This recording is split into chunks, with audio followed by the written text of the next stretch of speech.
જય માતાજી, જય શ્રી કૃષ્ણ। તો આજે હું દિલ્હી જેવા જ છોલે ભટુરે બનાવવાની રેસીપી તમને શીખવાડવાની છે। તો ચાલો આપણે છોલે ભટુરે બનાવવાની રેસીપી શીખીએ।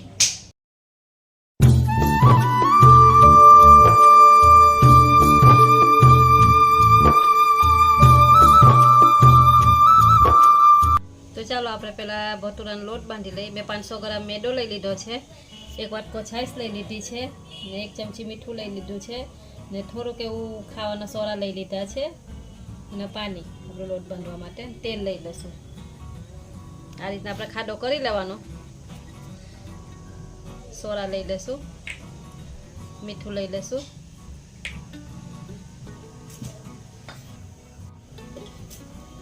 તેલ લઈ લીધું છે 2 ચમચી અને છાશથી આપણે લોટ બાંધી લેવાનો। આ રીતના બધું મિક્સ કરી લેવાનું, ધીરે ધીરે આવી રીતે નાખતું જવાનું ને આપણે લોટ બાંધતો જવાનું ને પાણીની જરૂર પડે તો આપણે પાણી લઈ લેશું તેમાં, પછી આપણે લોટ બંધાઈ જાય એટલે હું તમને બતાવીશ આગળ। તો આપણે જોઈ શકો છો તમે લોટ બંધાઈ ગયો છે। આ રીતના આપણે લોટ બાંધી લેવાનો, બહુ કઠણ નહીં ને બહુ ઢીલોય નહીં, મીડિયમ લોટ બાંધી લેવાનો જો આ રીતના। હવે તેલ નાખીને એને થોડોક ચીકણો કરી લઈએ આપણે, અડધી ચમચી જેટલું તેલ નાખી લઈ આપણે એકદમ મસ્ત સ્મૂથ કરી લઈએ એને આ રીતના।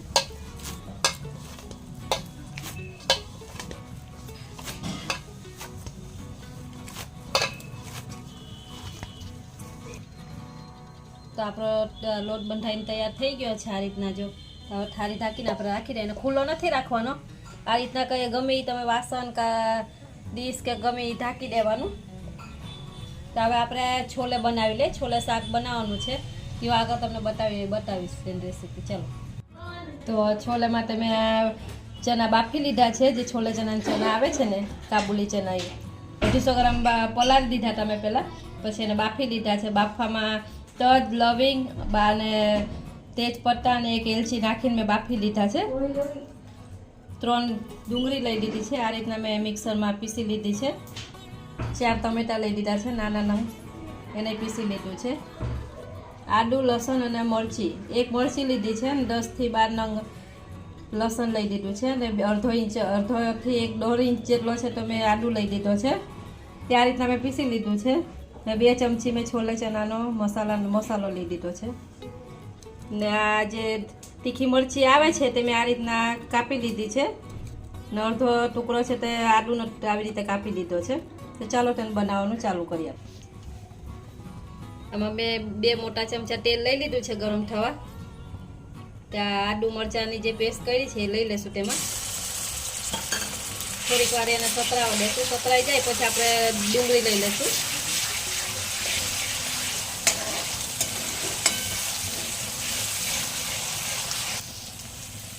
તો આપણે લસણ આદુ સતરાઈ ગયું છે, તો આપણે જે આ ડુંગળીની પેસ્ટ કરી છે એ લઈ લઈશું। થોડી એ સાતરી દેવાની છે આપણે, એક જ ફ્રાય કરીને ઘી માટે આપણે સાતરવાનું છે, બહુ ફૂલ ગેસ નથી રાખવાનો। તો આપણે આ ડુંગળી સતરાઈ ગઈ છે, તો આપણે હવે ટમેટા લઈ લઈશું, તેમ સાતરી લેશું। આ ડુંગળી સાતરવા મને 3 મિનિટ થઈ છે, હવે ટમેટા સાતરી લઈશું આપણે। થોડુંક મીઠું લઈ લઈશું આપણે, અડધી ચમચી મીઠું લઈ લઈશું।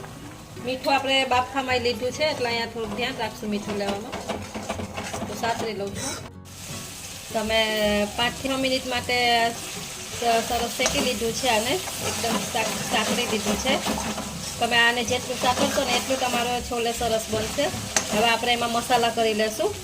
આપણું જે આ તેલ છૂટું પડી ગયું છે એટલે હવે થઈ ગઈ છે ગ્રેવી આપણી।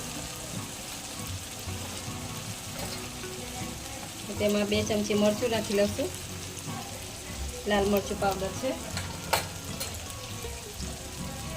1 ચમચી હળદર, 1 ચમચી ધાણા જીરું અને 1 ચમચી આપણે કાશ્મીરી લાલ મરચું લઈ લેવાનું છે। આપણે બધ શેકી લેવાનો છે એટલે મસાલા આપણો અંદર સરસ રીતે સતરાઈ જાય। હવે તેમાં 1 ચમચી આપણે છોલે મસાલો લઈ લઈશું. અહીંયા સાંતળી લઈશું. 1 થી 2 મિનિટ માટે આપણે સાંતળી લઈશું તેને.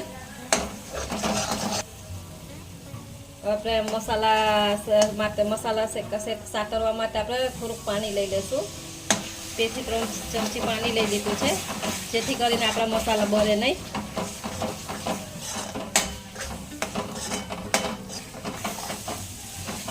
મસાલો આપણે સતરાઈ ગયો છે, તો આપણે જે છોલે આપણે બાફીને રાખ્યા હતા તે લઈ લઈશું. એમાં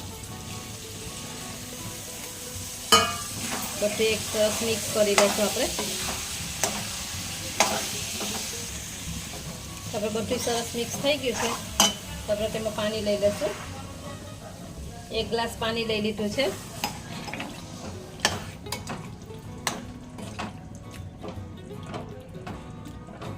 હજી આમાં થોડુંક પાણીની જરૂર પડે એમ છે, તો હજી આપણે 1 ગ્લાસ પાણી લઈ લઈશું.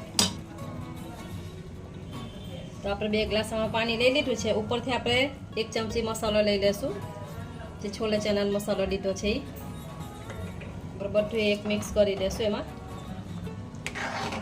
5 મિનિટ માટે આપણે એને ઉકળવા દઈશું, જેથી કરીને આપણા ચણા અને મસાલાનો બધે એક રસ થઈ જાય, સરસ ભળી જાય એમાં મસાલા બધા. તો 5 મિનિટ બાદ થવા દેશું આપણે. તો આપણે તેલ આવી ગયું છે, તો આપણે પહેલાં આદું લઈ લઈશું. ગેસને બંધ કરી દઈશું.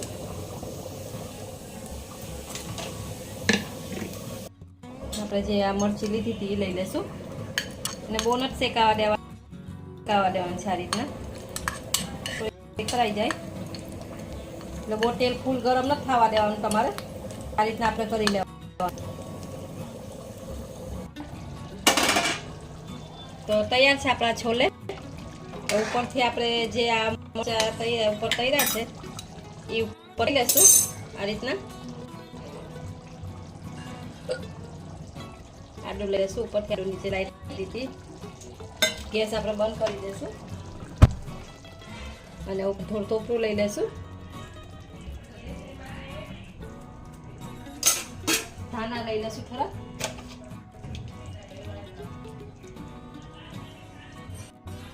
તો તૈયાર છે આપણું છોલે શાક. તમે જોઈ શકો છો, એકદમ તૈયાર છે આપણું શાક. તો આપણું શાક તૈયાર થઈ ગયું છે. તો આપણે હવે આગળ ભટુરા બનાવી લઈ. ભટુરા તમને બતાવું ભટુરા કેવી રીતે બને.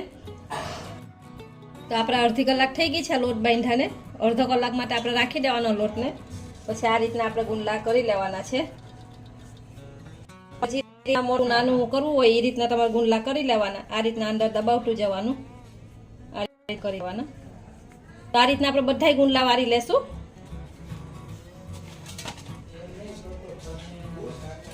લીધા છે બધાય. આપણે આ રીતના ઉપર તેલ લગાવીને રાખી દેવાનું, જેથી કરીને આપણે સુકાય નહીં. આ રીતના બધાય આપણે લઈ લઈશું.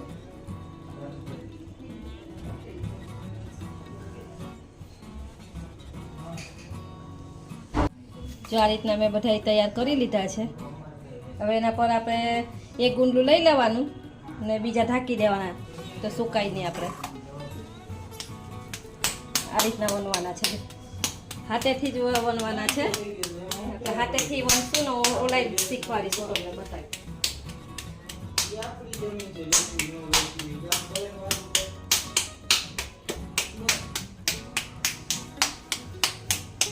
રીતના અમે કરી લીધું છે. આપણે તેલ ગરમ થવા મૂકી દીધું છે. ચેક કરી લે આપણું તેલ ગરમ થઈ ગયું છે કે નહીં. એકદમ ફૂલ તેલ આવવું જોઈએ આપણું.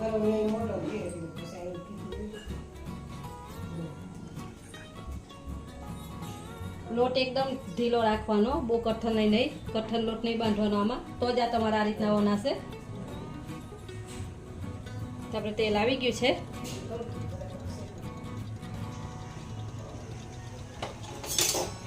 તેલ એકદમ ફૂલ ગરમ આવવું જોઈએ તમારું. આપણે આ ફૂલ તેલ ગરમ આવે ને તે જ નાખવાનું. પછી આ રીતના ઉપર થોડું તેલ આમ નાખતું જવાનું, જેથી કરીને આપણા ફૂલે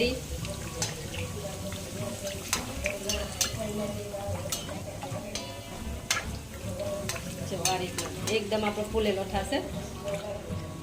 હવે આપણે એને પલટાવી દઈશું.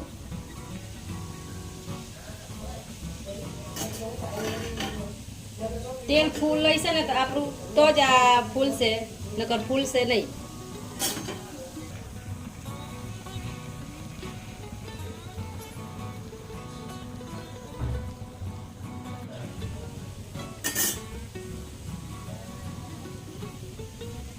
તો એક તમને વેલણથી આપણે બાજોટ વેલણ પાટલીથી ઓનીને બતાવીશ.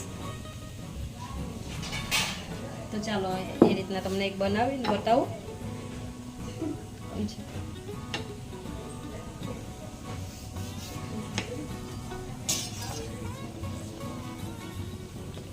તમારે કાચું નથી રાખવાનું કેમ કે આ મેદો છે, એટલે એક સરખું સરસ એક આપણે તળી લેવાનું છે તેને.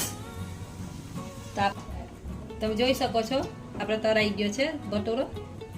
હવે એક તમને વેલણ અને પાટલીથી વણીને બતાવીશ. આ રીતના વણવાનું છે.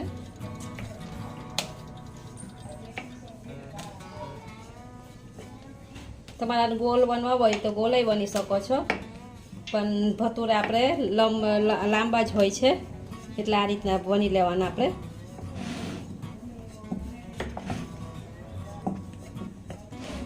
આપણે દિલ્હીમાં મળે છે આ રીતના લંબગોળ મળે છે, એ રીતના જ બનાવશું આપણે. બહાર ખાવા જતા હોય તો આ રીતના જ ભટુરો હોય છે. તો આપણે વણાઈ ગયો છે તો આપણે લઈ લઈશું તેલમાં.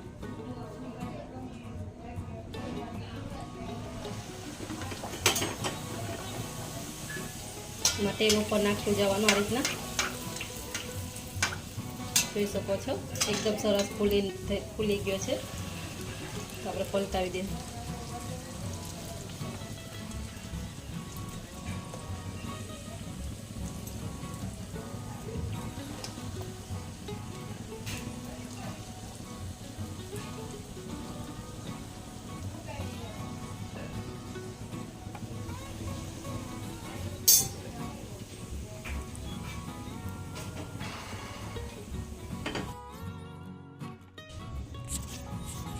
તો આ વિડીયો તમને ગમ્યો હોય તો લાઈક કરજો, શેર કરજો, નવા હોય તો સબસ્ક્રાઈબ કરજો. આવજો, મળશું હવે નવા વિડીયોમાં.